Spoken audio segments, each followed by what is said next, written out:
आता बघूया टॉप 9 मोठ्या बातम्या। शिवजयंती मिरवणुकीत अज्ञातांकडून दगडफेक। कर्नाटकच्या बागलकोटमधली घटना। दगडफेकीच्या घटनेनंतर पोलिसांकडून लाठीचार्ज। परिसरात तणावपूर्ण शांतता। बागलकोट आणि परिसरात तात्पुरती संचारबंदी लागू। शिवजयंतीच्या मिरवणुकीत नाचण्याच्या कारणावरून 2 गटात वाद। बुलढाण्यातील जळगाव जामोद तालुक्यातील पिंपळगाव काळेमधली घटना। पोलिसांनी तत्काळ हस्तक्षेप करत परिस्थिती नियंत्रणात आणली। आग्र्यामध्ये शिवरायांचं स्मारक व्हावं यासाठी प्रयत्न सुरू। स्मारकासाठीची प्रक्रिया अंतिम टप्प्यात।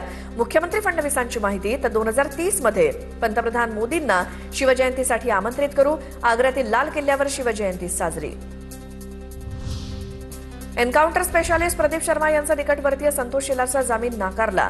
विशेष राष्ट्रीय तपास यंत्रणेच्या न्यायालयाचा निर्णय। अँटिलिया बॉम्बस्फोट प्रकरणाशी संबंधित मनसुख हिरेन हत्या प्रकरणात विविध आरोप।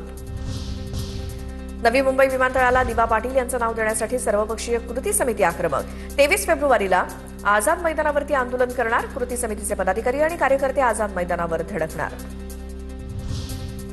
भंडाऱ्यातील बाळ विक्री प्रकरणामध्ये पोलिसांकडून डॉक्टरकडे 5 कोटींची मागणी। आमदार नरेंद्र भोंडेकरांचा पोलिसांवर गंभीर आरोप।